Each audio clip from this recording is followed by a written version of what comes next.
निकलेगा, ईमान निकलेगा, दिल में कुछ बड़ा करने का अरमान निकलेगा।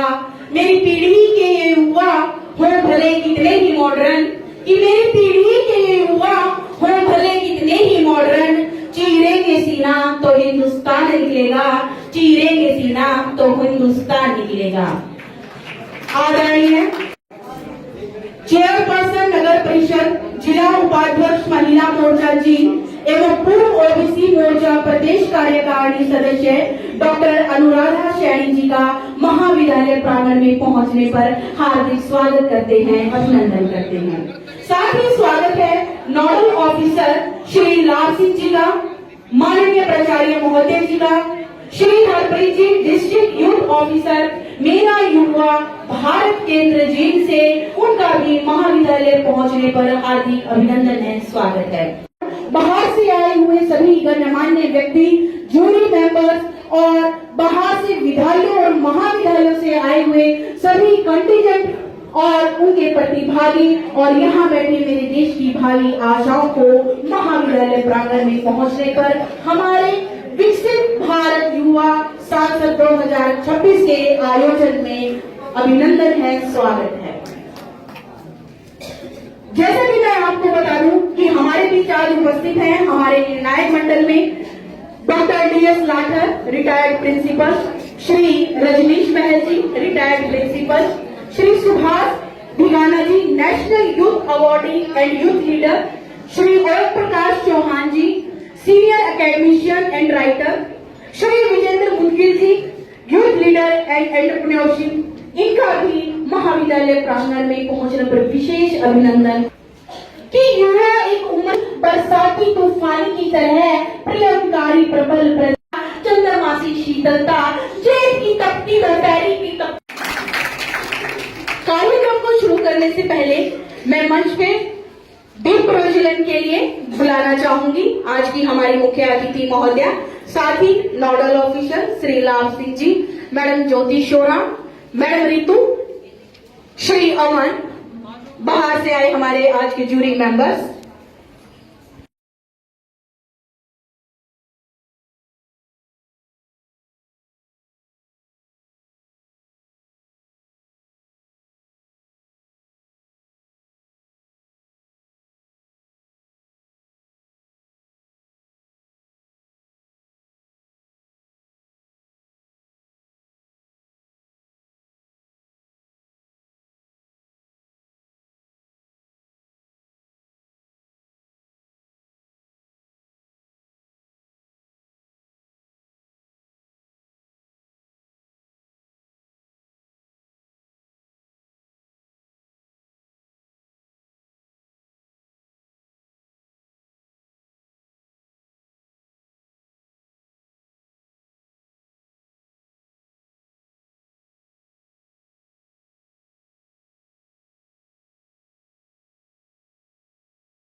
साथ में आज का जो एक प्रोग्राम है यूथ पार्लियामेंट का, ये हमारे युवाओं को उनके अंदर लीडरशिप क्वालिटी डेवलप करने के लिए, कम्युनिकेशन स्किल डेवलप करने के लिए, हमारे देश की जो मतलब युवा पीढ़ी है वो आने वाले समय में हमारे देश की जो पॉलिसी मेकिंग होनी है या अदर जो हमारे देश के अंदर जो ग्रोथ होनी है और जो 2047 का जो विकसित भारत हमने बनाना है उसमें आगे आए बढ़ चढ़ कर भाग ले, उसके लिए जो इस तरह के प्रोग्राम को मुख्य भूमिका अदा करते हैं। मिलके सत्यमान मलिक जी, और जिनकी ऊर्जा अभी हमने सुनी आज के नोडल ऑफिसर श्री लाभ Singh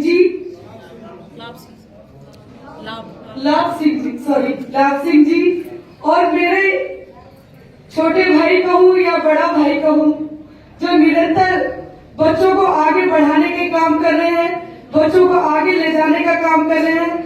district youth officer Shri Harpreet ji, Shrimati Ritu, nodal officer Viksit Bharat youth parliament ji, Shri Aman, coordinator district level Viksit Bharat youth parliament जी, और यहाँ पर बहुत ही सीनियर फैकल्टी ज्योति सरान जी, और बहुत ही आदर और सम्मान के योग्य jury members doctor DS Lather ji, Shri Rajnish Bahal ji, Shri Subhash ji, और आज की अध्यक्षता कर रही है मेरी बहन शर्मिला जी, जिनकी आवाज से ही अपने आप ही एक जुनून, एक जोश अंदर अपनी ऊर्जा को अपने आप ही बच्चों में और हम में समा जाता है। तो आप सभी का और यहाँ पर उपस्थित मेरे पत्रकार बंधुओं, छायाकार मित्रों और युवा साथियों, मैं आप सभी का हृदय की गहराई से बहुत बहुत अभिनंदन, वंदन और आभार व्यक्त करती हूँ। आगे ले जाने का जो काम कर रहे हैं, उनकी जो 25 बच्चों ने रजिस्ट्रेशन किया है, तो इसके लिए आप सभी बधाई के पात्र हैं। हमारे बीच सीरियल नंबर 4 स्वीटी लॉर्ड।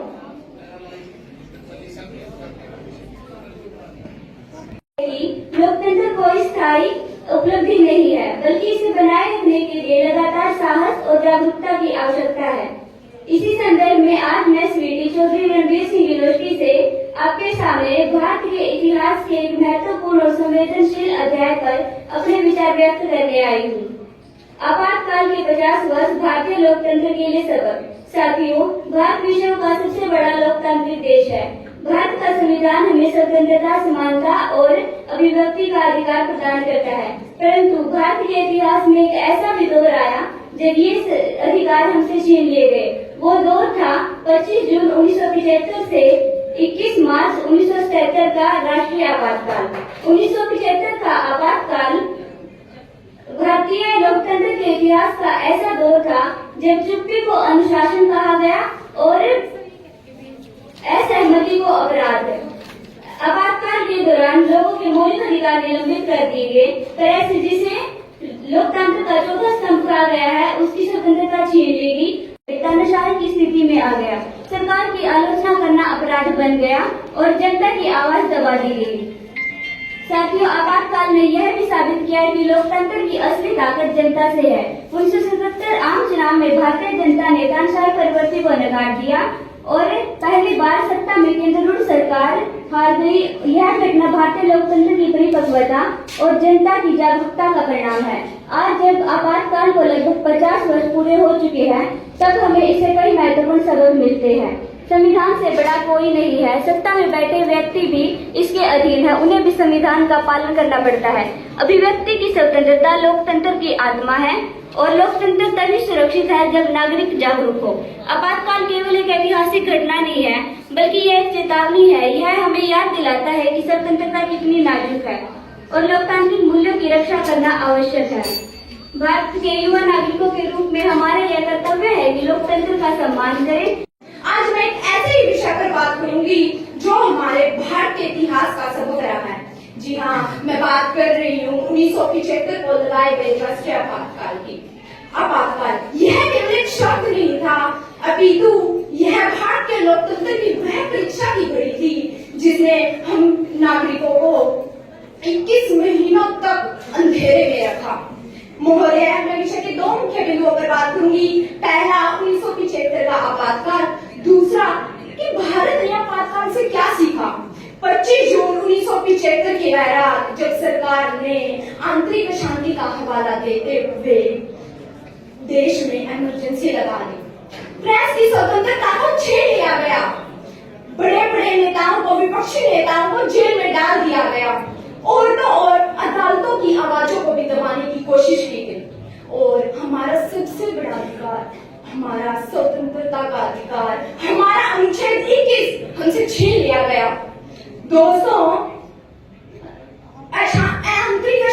जैसे अस्पष्ट शब्द के कारण हमें इस दौर से गुजरना पड़ा। राजनेता की अहम पर बात आ गई थी।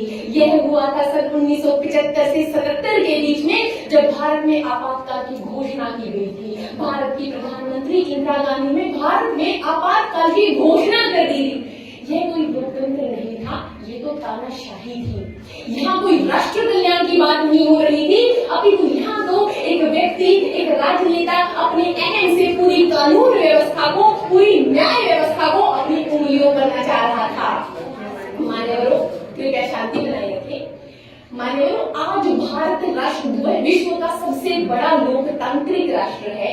जनसंख्या में आज हम पहले स्थान पर आते हैं, परंतु लोकतंत्र की 4 स्तंभ विधेयिका, कार्यपालिका, न्यायपालिका और मीडिया में आज भी हम संसार के सबसे पिछड़े राष्ट्रों में से हैं। मीडिया स्वतंत्रता में भारत आज 151वें स्थान पर खड़ा होता है 180 राष्ट्रों में से।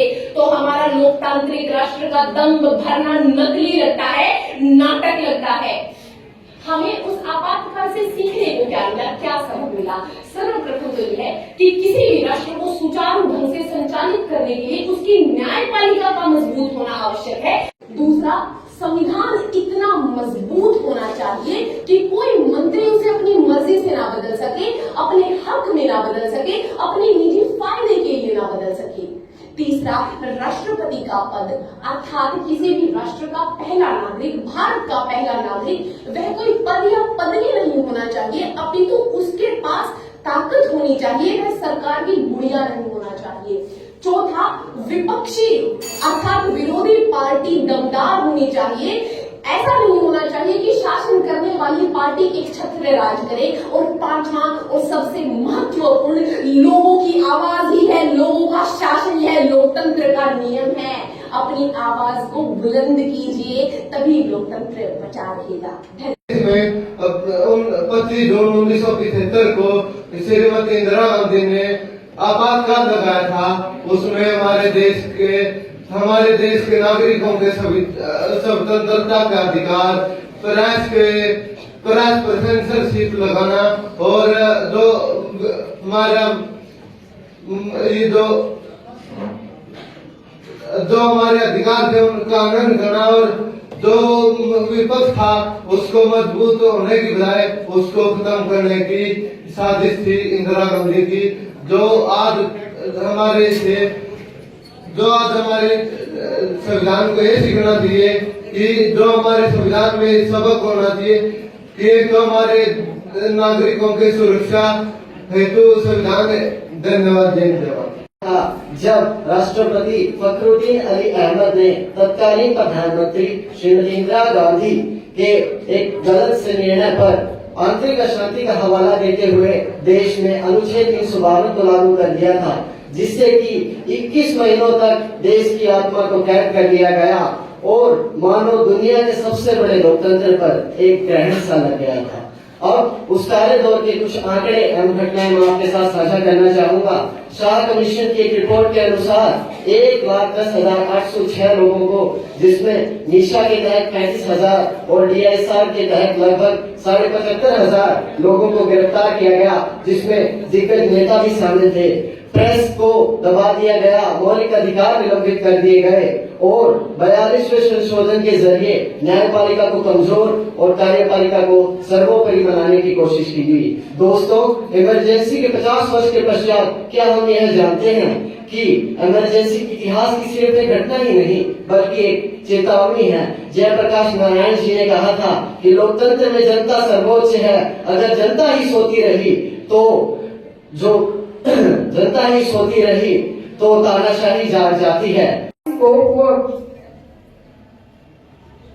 352वां अनुच्छेद राष्ट्रीय आपातकाल, मीडिया, इसमें मीडिया की आवाज को दबा दिया गया, प्रेस पर संक्षेप लगा दिए गए, विपक्ष की गिरफ्तारी, जो विपक्ष में नेता थे उन नेताओं को जबरदस्ती गिरफ्तार कर लिया गया, मजदूरों की अधिकार, अधिक जनसंख्या, जबरदस्ती नसबंदी, 55,000 से ज्यादा ऑपरेशन नसबंदी के, दिल्ली का पुनर्विकास, 1.5 लाख झुग्गड़ झोपड़ियों 1.5 लाख जुगड़ झोपड़ियों को तबाह कर दिया गया।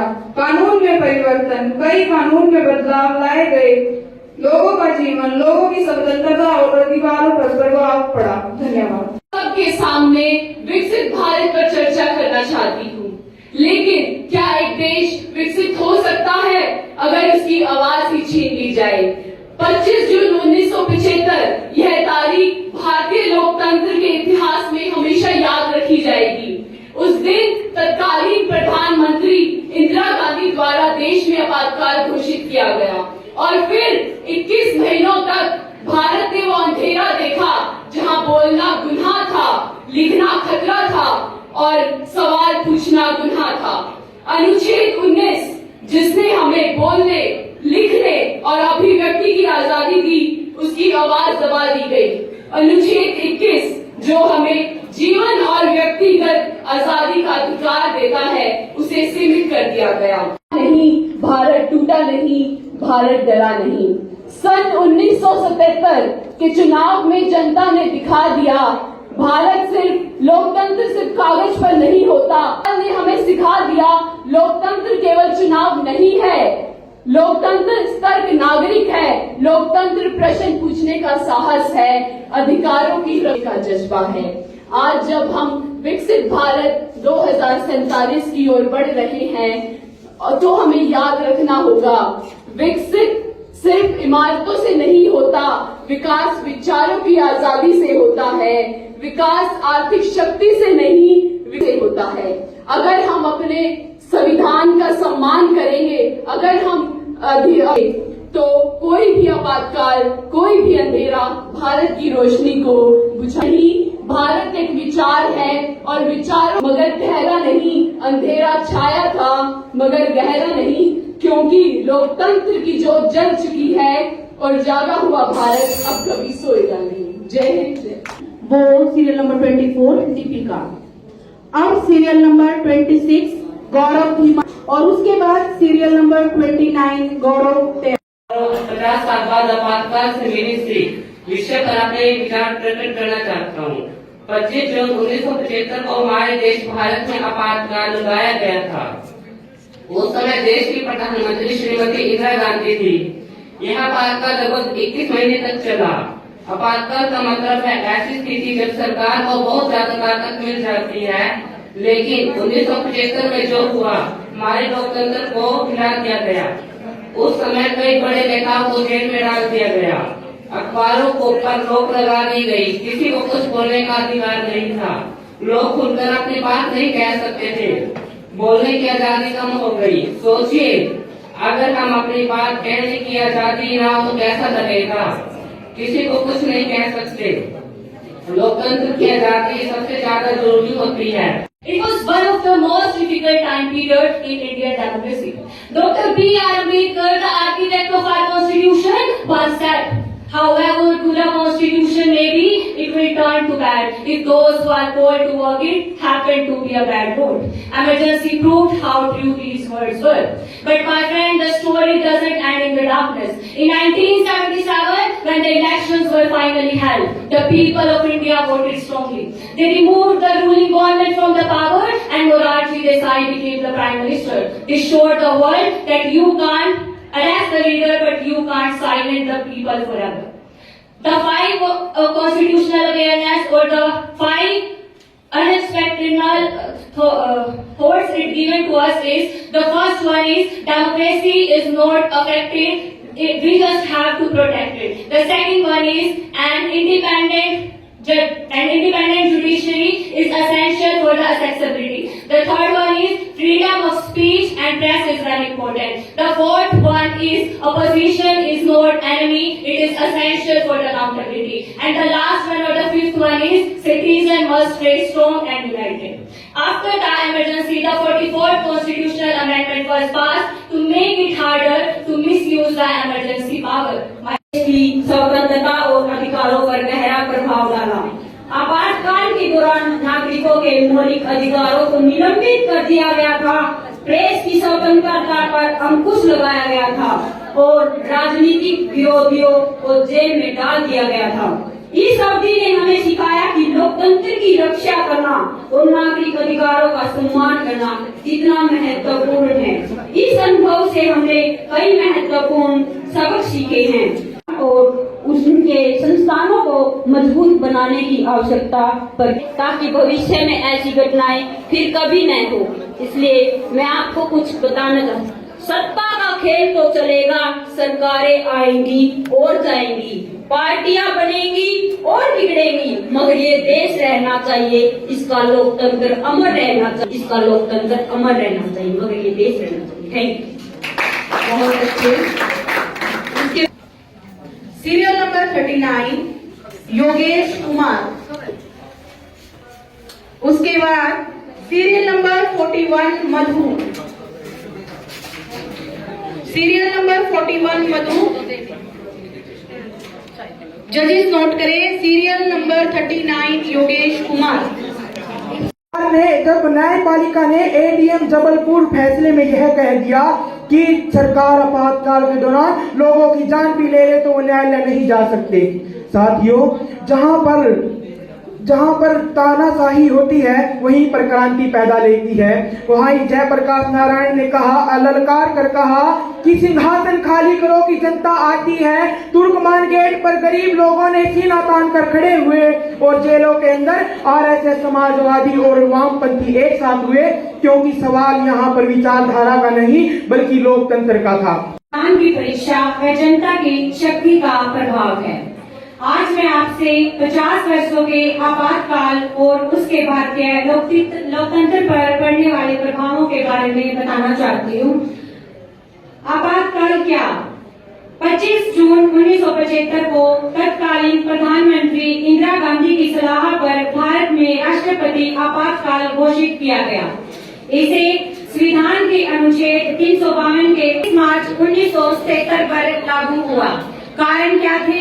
इलाहाबाद उच्च न्यायालय द्वारा प्रधानमंत्री के चुनाव को अमान्य ठहराना, बढ़ती महंगाई, बेरोजगारी, जन असंतोष, जयप्रकाश नारायण के नेतृत्व में व्यापक जन आंदोलन पर देश में आपातकाल की घोषणा की, जिसके कारण अनुच्छेद 19, 21 और 22 को निरस्त कर दिया गया।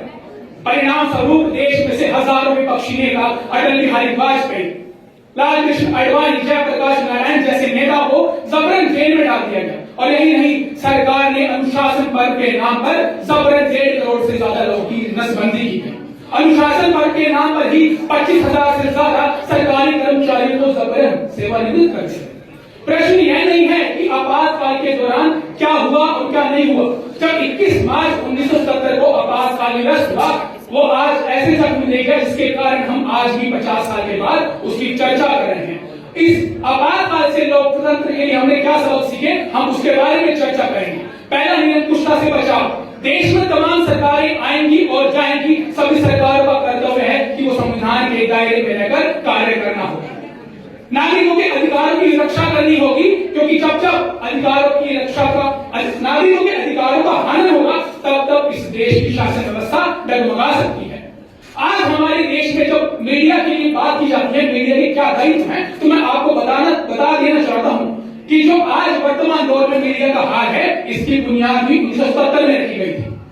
सत्ता ने यह निर्धारण कर लिया था कि जो समाचार संस्थान सरकार के समर्थन में लिखेंगे उन्हें मित्रवत कहा जाएगा, जो सरकार के खिलाफ लिखेंगे उन्हें शत्रुता का टैग दिया जाएगा, और जो लोग सरकार के कार्य से दूरी रखेंगे उन्हें तटस्थ कहा जाएगा। और यही हाल आज 2025 और 26 के दौर में भी है। But 50 years ago in India it happened when emergency happened during Indira Gandhi time period in 1975. We live in digital age where we can post anything on Instagram, debate on Twitter and watch videos on YouTube. जीवन महान, पर सच्चाई के लोग कभी बुझी नहीं उस रात में, वो लोग ही तो सबक बनी आजादी के बाद में। यहाँ उपस्थित सभी आदरणीय और माननीय अध्यापकगण को सादर चरण स्पर्श and a very infinitive welcome to all the members present out here. I am Bhavna, one of the student of Government College, like to talk on the topic 50 years of emergency lessons for Indian democracy. रहा है, हमें यह नहीं भूलना चाहिए कि आपातकाल के बाद सन 1970 में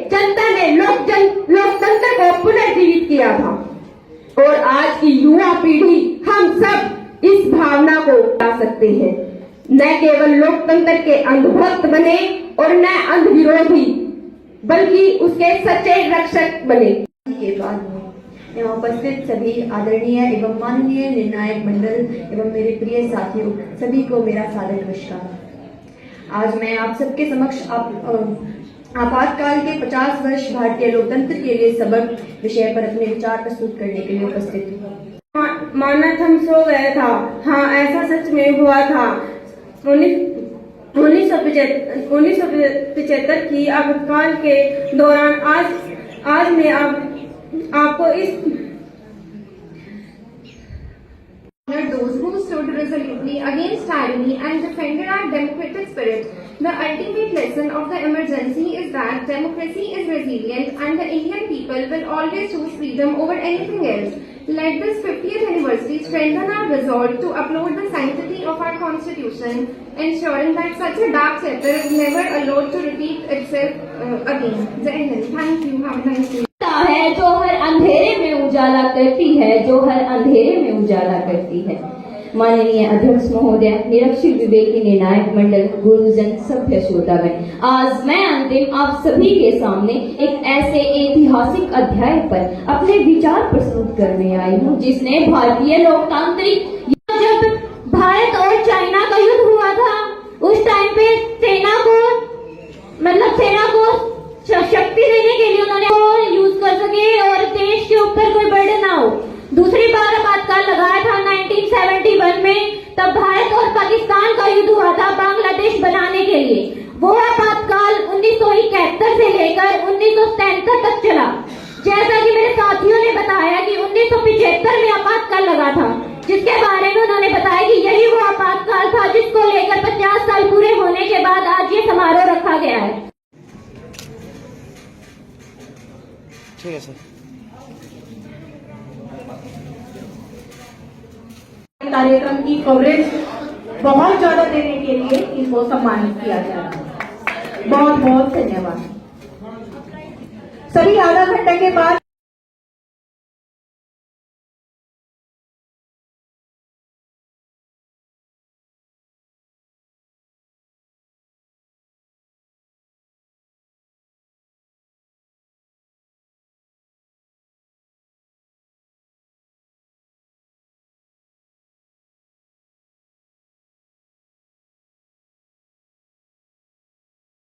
पवित्रता होती है विचारों में। इंसान कहाँ पवित्र होता है? इंसान कहाँ पवित्र होता है? फूलों में भी कीड़े पाए जाते हैं, पत्थरों में भी हीरे पाए जाते हैं। फूलों में भी कीड़े पाए जाते हैं, पत्थरों में भी हीरे पाए जाते हैं। आप मेरे समक्ष हैं, ये मेरा सौभाग्य है। मैं आपके समक्ष हूँ, ये सिर्फ आपका भाग्य है। धन्यवाद, धन्यवाद। जोरदार तालियां नहीं चाहिए।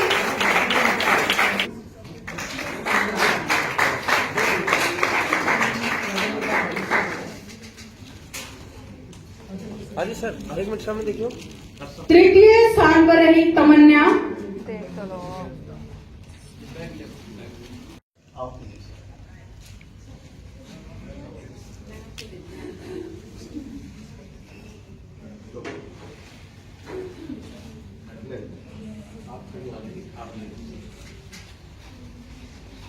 द्वितीय स्थान पर रहे हैं सौरभ,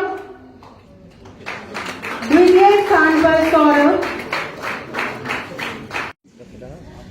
और प्रथम स्थान पर रही हैं प्रिया। वो है नहीं यहाँ पे प्रतिभागी। प्रिंसिपल सर प्लीज स्टेज पर मंच पर उपस्थित हो।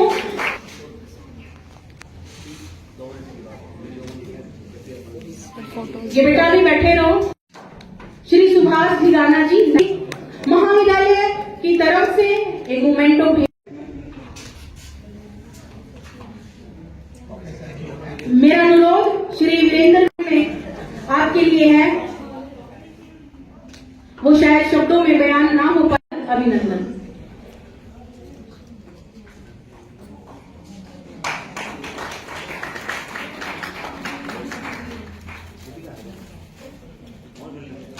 गवर्नमेंट भेजकर सम्मान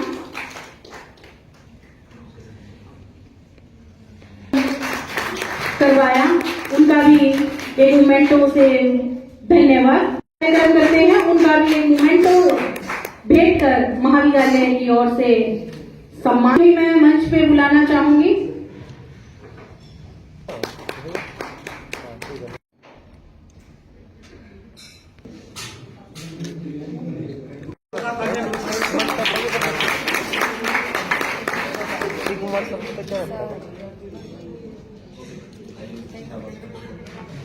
कॉलेज परिवार की तरफ से बहुत बहुत हार्दिक अभिनंदन भी और धन्यवाद भी करता हूँ।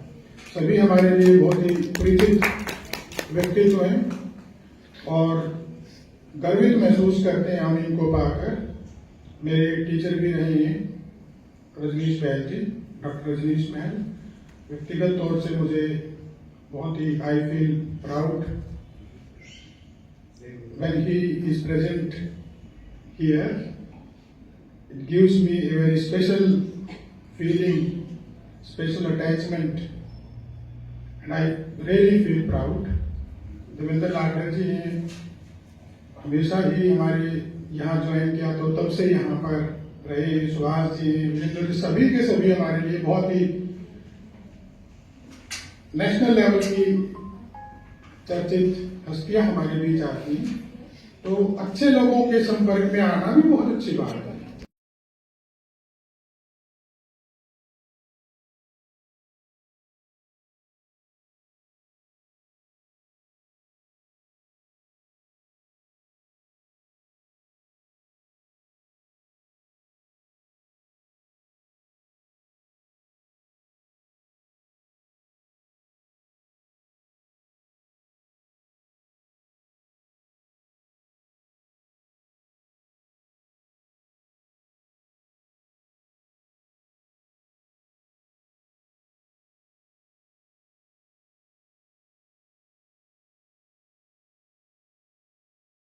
गदर मीडिया तो आप देखें और उसमें अच्छी अच्छी नई नई ताज़ा खबरें सुनने को मिलेगी, देखने को मिलेगी, और हरियाणा में क्या चल रहा है क्या नहीं चल रहा है ये भी आपको पता चलेगा।